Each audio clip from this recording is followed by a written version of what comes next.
Meus queridos, a paz do Senhor, nós estamos aqui no nosso programa Direto ao Ponto, continuando com a nossa lição de número 7, né? Os pensamentos, a arena da batalha na vida cristã. Né? Anteriormente, nós tratamos sobre o primeiro tópico, uma visão introdutória, os seus subtópicos, e neste momento queremos tratar sobre o segundo tópico dessa lição, né? Que diz a gestão dos pensamentos. E aqui, queridos, nós temos 4 subtópicos diferentes do primeiro tópico, que só tem 3. Este aqui, nós temos 4 subtópicos, né? Que diz o primeiro, imperativo, ético e espiritual. O segundo subtópico, acima da técnica. O terceiro subtópico, recursos espirituais. E o quarto, Jerusalém e Betânia. Fique conosco, eu tenho certeza que você será edificado. Franklin, meu amigo, o que nós podemos tratar aí sobre esse segundo subtópico? Gestão dos pensamentos, segundo tópico. E vamos lá. Imperativo, ético e espiritual. Nós vemos aqui que deve haver uma gestão em nossos pensamentos. Ou seja, nossos pensamentos não podem ser apenas pensamentos aleatórios, mas precisamos ter esse cuidado, essa vigilância naquilo que nós devemos pensar. Mas possui também uma contundente afirmação acerca da gestão do pensamento. Filipenses 4:8, que o apóstolo, escrevendo aos Filipenses, ele faz uma observação. Ele diz: nisto pensai. É o imperativo afirmativo. Ele manda que a gente pense nisso, ou seja, coisas boas, coisas que agradem a Deus. Então, ele não disse pense de qualquer forma, pense em qualquer coisa. Ou seja, ele mandou ser seletivo. Ele mandou que a gente pudesse escolher aquilo que nós devemos pensar. Por quê? Porque se nós pensamos em coisas selecionadas, em coisas gerenciadas, é porque Deus nos deu o poder. Nós, como um crente, temos o poder de escolher. Nós temos o poder de gestão. Então, nesse primeiro ponto do segundo tópico, nós temos que ter o imperativo ético espiritual. Okay. Interessante, queridos, que ainda nesse ponto, primeiro subtópico, veja o que vai dizer aqui, Franklin. Você tratou aí sobre o imperativo afirmativo. Eu vou ler um pouquinho mais acima, que diz o seguinte: ao usar o pronome indefinido tudo, abre uma ampla possibilidade de pensamento, desde que qualificados com os adjetivos verdadeiro, honesto, justo, puro, amável, de boa fama, virtuoso. Veja que ele vai usar o texto, não é, que Franklin acabou de dizer aqui, o Filipenses 4:8, que veja o que Filipenses 4:8 ele vai dizer. Vai dizer assim, ó: quanto a mais, irmão meu, tudo, não é? Veja, tudo o que é verdadeiro, tudo o que é honesto, tudo o que é justo, tudo o que é puro, tudo o que é amável, tudo o que é de boa fama, se há alguma virtude e se há algum louvor, nisso pensai. Veja só, a questão aqui é deixar uma pergunta para você. Em tudo o que você tem pensado, quais são os seus pensamentos? Não é? Em tudo que você tem pensado, estes pensamentos são puros, são justos, são honestos, são verdadeiros, são de boa fama, são virtuosos, né? Quais têm sido os seus pensamentos? É preciso pensar nisso. Por quê, Franklin? Quando nós nos desvirtuamos e não seguimos, não é, esse imperativo afirmativo, pensar, e pensar em quê? No que é puro, no que é bom e no que é honesto. Nós vamos nos desvirtuando, e quando a gente nem sequer, Franklin, percebe, nós estamos fora da vontade de Deus. Não é? Eu me lembro, e eu quero deixar esse exemplo para vocês. Eu tinha um amigo, tenho um amigo, hoje ele não está na cidade, mas está servindo a Deus, e ele andava muito comigo quando não estávamos no Evangelho, e eu me converti, mas eu fui à casa dele, comecei a conversar com ele, levar o Evangelho para ele. Só que é o seguinte, chegou um momento, Franklin, que eu comecei a usar as mesmas linguagens, eu comecei a fazer uso das mesmas gírias, e aí eu parei e fiz aquela reflexão. Peraí, o que está acontecendo? É eu que vou influenciar ele? Ou é ele que vai me influenciar? Não é? Então, a pergunta é, sobre o que você está pensando? Você está sendo influenciado para aquilo que é justo, bom, verdadeiro, honesto, de boa fama? Ou você simplesmente está se deixando levar por pensamentos, por pessoas, né? Por aparências, como nós colocamos aqui, sim, por aparências do mal, não é? Que te envolvem o tempo todo?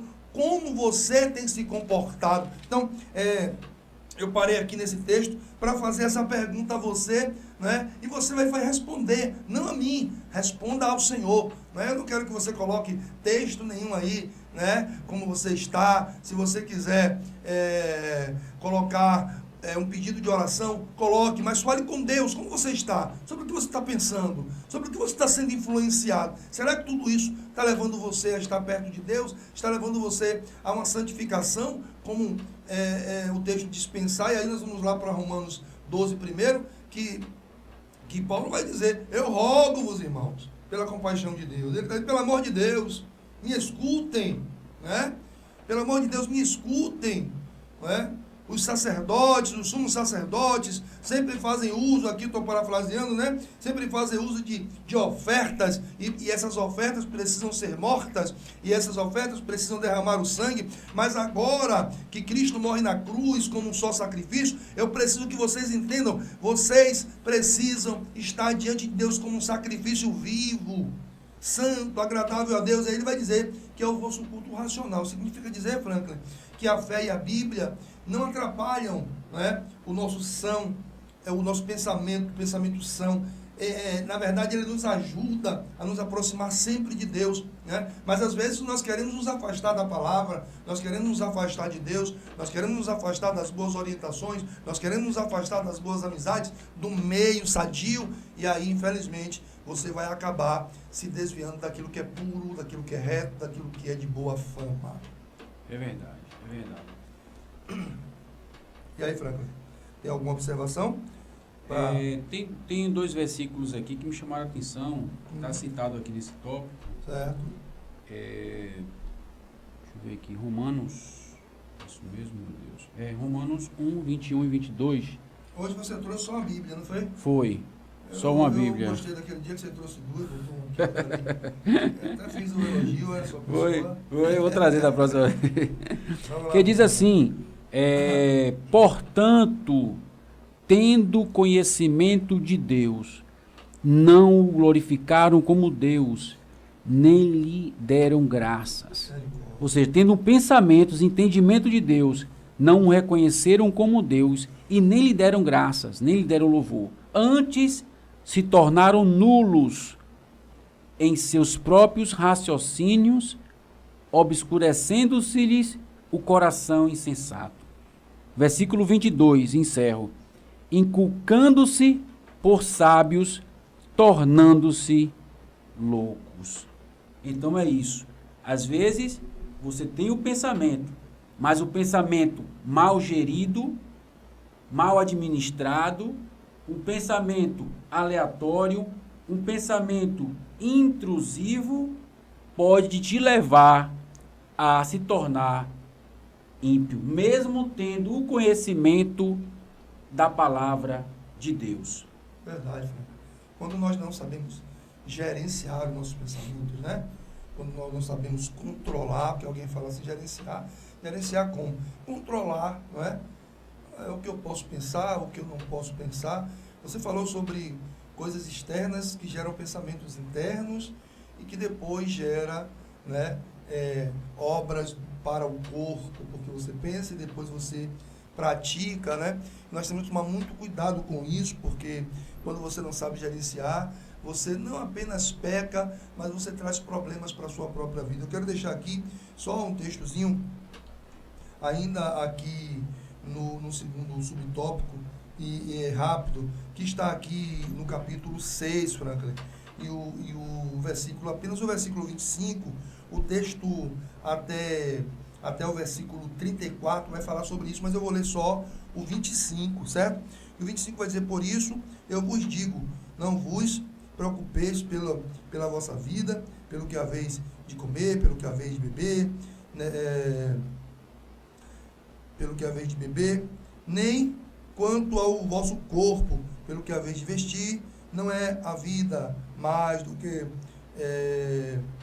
não é a vida mais do que a comida, e do que o corpo mais do que o vestuário, né? Quer dizer, aí você vai continuar até o versículo 34, Jesus vai falar sobre os passarinhos que comem, não é? Que não trabalham, mas comem. Vai falar sobre o campo, né? E vai dizer que Salomão, mesmo com sua riqueza, não se vestiu como os lírios do vale, né? E vai dizer o seguinte, que nós precisamos crer que Deus é o provedor. Agora, claro, tendo esse pensamento sempre firme em Cristo, que é claro, as pessoas também, às vezes, querem que as coisas sempre caiam do céu. Às vezes cai, né? A chuva, para poder, no sertão mesmo, quando cai a chuva lá, é uma maravilha, os parentes lá plantam e é muito necessário, mas nem sempre cai do céu. Às vezes você tem que sair um pouquinho, procurar, correr atrás, né? Ter um pensamento positivo de que vai dar certo, mas se você não pensa assim, aí começa o quê?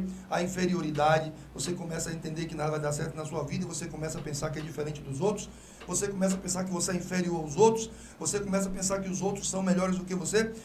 Eu estava vendo um vídeo, inclusive, que é sobre isso, é muito importante. A mídia faz muito isso, Franklin. Você assiste hoje e você vê aquela beleza deslumbrante ali, né? E as meninas ficam doidas, querendo se equiparar e nunca conseguem, porque ali não é uma imagem natural, é uma imagem produzida, né? Você, hoje eu estou cortando o cabelo também, né? Franklin me deu a graça de cortar aí os cabelos dele. Essa última vez não cortou não, porque você não teve tempo. Eu não tive tempo, mas ele me deu a graça porque é o seguinte, às vezes as pessoas olham e eu assistindo muito vídeos e aprendendo e fazendo curso, e aí eu ouço sempre alguém dizer assim: você está ali e vê no vídeo o cara produziu o cabelo, pintou, fez isso, pigmentou e tal, coisa e tal, e você vê aquela coisa deslumbrante, o cara chega lá, quer um corte parecido com o que ele vê na internet, não vai achar, e aí o cara às vezes não consegue. Eu estou falando agora de profissão, né? Estou colocando o meu ofício, que não é a minha profissão, é um ofício que nós estamos desempenhando aí, mas graças a Deus tem nos dado graça e nós exercemos uma outra função aí.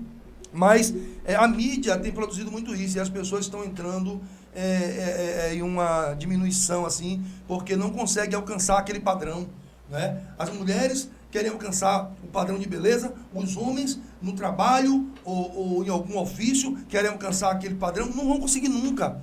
E aí começam a gerar as dúvidas, começam a gerar a inferioridade, começam a dizer: rapaz, eu não consigo ser igual, eu não consigo ser igual. Basta tão somente que você seja você. O Senhor te chamou, o Senhor te escolheu, e Ele não vai usar Franklin como usa você, nem você como usa Glenson. Ele vai usar você como você tem que ser usado.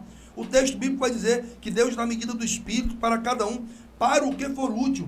E isso, queridos, o que tem a ver com profissão, Glenson? Tem a ver com profissão, tem a ver com vida com Deus, tem a ver com família, tem a ver com criação, tem a ver com fazer a obra de Deus ou com não fazer. Então, cuidado com o que você tem visto e com o que tem sido gerado na sua mente e te trazendo inferioridade, fazendo com que você pense que você é inferior, que você é menor, que você não alcança aquele padrão. Às vezes nós mesmos estamos aqui pregando, estamos aqui falando de Jesus, aí outros escutam, né, outros vídeos, outras aulas, e muitos deles, né, estão ali sempre cortando, e a gente sempre faz os nossos vídeos aqui, né, seguidos, sem cortes. Se precisar cortar, a gente vai cortar assim, nada contra quem faz os cortes, nada disso, mas eu digo é que às vezes a gente não encontra erros. Aí alguém diz assim: rapaz, essa pessoa transmite uma mensagem, não comete um erro, né, de português, não comete um erro. nós somos pessoas e cometeremos sempre erros. O importante é a nossa intenção, né, e a nossa direção em fazer sempre a vontade de Deus. Franklin, quer trazer mais alguma observação aí sobre esse segundo tópico? Referente ao segundo tópico, eu já vou aqui para o segundo ponto, subtópico, acima da técnica. Certo. Aí vem aqui, em nossos dias há uma profusão de técnicas de gestão de pensamentos. São estratégias de valor relativo que se limitam ao plano da realidade humana, ao nível terreno. Aí nós vemos aqui o seguinte, nos dias odiernos, nos dias de hoje, nos dias que nós estamos vivendo hoje, nós temos visto muitos profissionais da área da gestão do pensamento. Nós temos visto psiquiatras, Sim.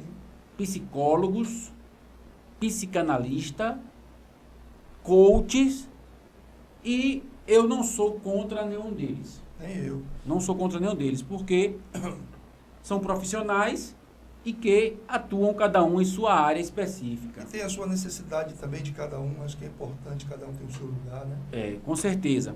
Agora, um ponto que a lição nos chama a atenção é acima da técnica. Embora eles sejam técnicos nas suas áreas, sejam profissionais nas suas áreas, a palavra de Deus vai muito além e nos ensina que a solução é pensar Aleluia, nas aí. coisas que Glória a são Deus. de cima e não nas coisas que são daqui de baixo. O que é que isso quer dizer? Isso quer dizer o seguinte, eles são técnicos. O que quer dizer a palavra técnico? É alguém que tem um conhecimento embora foi adquirido por uma repetição, de tanto repetir um conteúdo, de tanto repetir um assunto, ele acaba sendo um especialista em um determinado assunto. Isso é ser técnico. Mas o que é ser profundo? Ser profundo é diferente. Ser profundo é algo que vai muito além. Verdade. E a palavra de Deus, ela está acima da técnica. Ela está acima desta, embora apenas uma repetitividade de assunto. Porque a palavra de Deus está muito além daquilo que nós pensamos.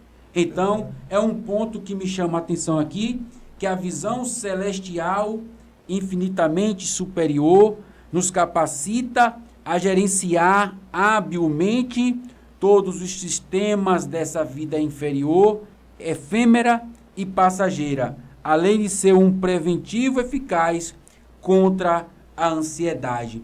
Quem lê a Bíblia, quero enfatizar isso aqui, quem lê a Bíblia diariamente, frequentemente, é diferenciado. Quem lê a Bíblia diariamente, frequentemente, é quase impossível sofrer de ansiedade. Porque quem lê a Bíblia diariamente começa no momento do medo, ele recebe a palavra, não temas, porque eu estou contigo. No momento da ansiedade, da preocupação com o que virá amanhã, ele tem a palavra, não vos inquieteis com as coisas. Aleluia. Então, todas as vezes que ele tiver precisando de uma orientação técnica, Deus tem uma orientação divina. Quando ele olha para sua frente, para um momento perto, para o hoje, aí ele lembra, a palavra do Senhor é luz para os meus pés, ou seja, a visão próxima. Quando ele olha para o futuro, ele lembra, a palavra do Senhor é uma visão lá na frente. Lâmpada para os meus pés e lâmpada para os meus... luz para os meus caminhos. Ou seja, sempre ele vai ter uma resposta de Deus lá na frente. Que Deus abençoe. Franklin, fazer só uma observação, né, que nós já conversamos muito sobre isso, né, Franklin? Essa questão da técnica, que é importante sim você ter o conhecimento, né, você ter a habilidade daquilo que você está tratando, mas nós já conversamos muito isso aqui, eu quero que você fique sabendo disso, porque assim, aqui não é só técnica, aqui nós deixamos Deus falar, aqui nós queremos ver você ouvir a voz de Deus, aqui, nós temos conversado, né, Franco, sobre isso. Nós estamos aqui como vasos, como instrumentos de Deus, e gira e mexe, você vai aí estar recebendo uma aplicação que é a voz de Deus, né, através desses dois humildes servos aqui. Então aqui nós temos essa liberdade, tá bom? Então aqueles que ficam só na técnica, Deus abençoe, mas nós não queremos aqui estar só na técnica, mas deixar Deus usar nossas vidas. Eu quero deixar a minha última parte, a minha última contribuição aqui nesse segundo tópico, Franklin, que é aqui já no quarto ponto, certo? Que no finalzinho vai dizer aí, há tempo para todo propósito, Eclesiastes 3 primeiro, né? E vai continuar dizendo o seguinte, tempo de estar em Jerusalém, mas também de ir para Betânia. Aqui, o escritor está tratando sobre o próprio Cristo, né? Que há tempo de estar em Jerusalém, e em Jerusalém nós encontramos muitos embates de Cristo, né? Em Jerusalém nós encontramos muitas perseguições, né? Em Jerusalém nós encontramos ali Cristo passar por momentos difíceis, né? Mas o escritor vai dizer que também há tempo de ir para Betânia, né? Ou seja, nós sabemos que quando Cristo tinha um problema, sofria uma perseguição em uma cidade, ele se refugiava para outra cidade, né? E aqui em Betânia, ele se refugiava na casa do amigo Lázaro, de Marta e de Maria, né? Ele entrava, ele era bem recebido, os seus pés eram lavados, né? Os seus amigos estavam ao seu redor. Ou seja, a questão aqui é o que o escritor está nos trazendo, é que nós não podemos viver só enclausulados, não é só voltados para aquilo, né? Obra de Deus, porque nós temos família, nós temos amigos, nós temos vida social, né? E em meio à vida social, em meio à família, nós continuamos fazendo a vontade de Deus, porque ali nós pregamos, ali nós nos comportamos como servos, não é? Aonde nós estivermos, aquele ambiente vai ser impactado sim, mas nós precisamos entender que existe um momento de ir para Betânia, né? Existe um momento de se refugiar um pouco, de você dar uma aliviada na sua mente. Esses dias, estava com a patroa, né, com a esposa, né, curtindo nossos 21 anos de casamento. Aí alguém disse ontem comigo, e você, rapaz, lá no resort e tal? Eu falei, rapaz, de vez em quando a gente precisa, né, aliviar um pouquinho, né, ficar um pouco em um lugar onde você possa refletir, e ali, um lugar muito maravilhoso, de frente para o mar, uma maravilha, deitado naquela rede. E aí, Franklin, foi uma benção. Então você precisa se refugiar também. Não fique nessa de só batalha, e você não se refugiar, porque nem Jesus fez isso. Jesus também se refugiava em Betânia. Jesus também ia conversar com os amigos. Jesus também tem gente, rapaz. E eu digo porque é conhecimento próprio, sabe, Franklin? Porque eu sempre fiz, você sabe disso, sempre fiz momentos com amigos assim, de a gente sair, reunir muitos amigos, sair na praia, né, em um momento de lazer e tal. E aí eu via alguns que não conseguia sair da sua casa ali para estar com os amigos. E eu dizia, rapaz, calma, você casou, mas você está vivo, né? Você está no ministério, mas você está vivo, né?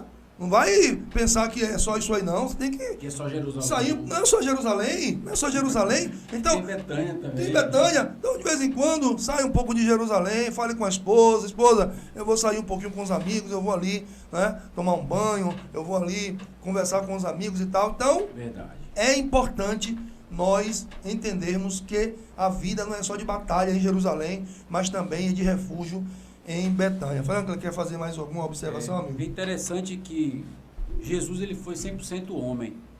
E como homem, mostra a lição e mostra a palavra de Deus que ele teve essa necessidade de sair um pouco do momento de agitação de pensamentos que ele se encontrava, muitas vezes ali em Jerusalém, para ir para Betânia, um lugar mais tranquilo, a casa de amigos, como você citou, casa de amigos, de João 11,5 diz, e Jesus amava Maria, Marta e Lázaro. Eram pessoas amáveis, eram pessoas afetivas, e ele reservava alguns momentos, você vai ver que não foi uma única vez, pelo menos 3 vezes você vai ver na Bíblia, citando que Jesus foi até Betânia, né? Foi até Betânia, e nós temos que perceber que, como diz aqui na lição, há fatores orgânicos, físicos e ambientais em nossa maneira de pensar.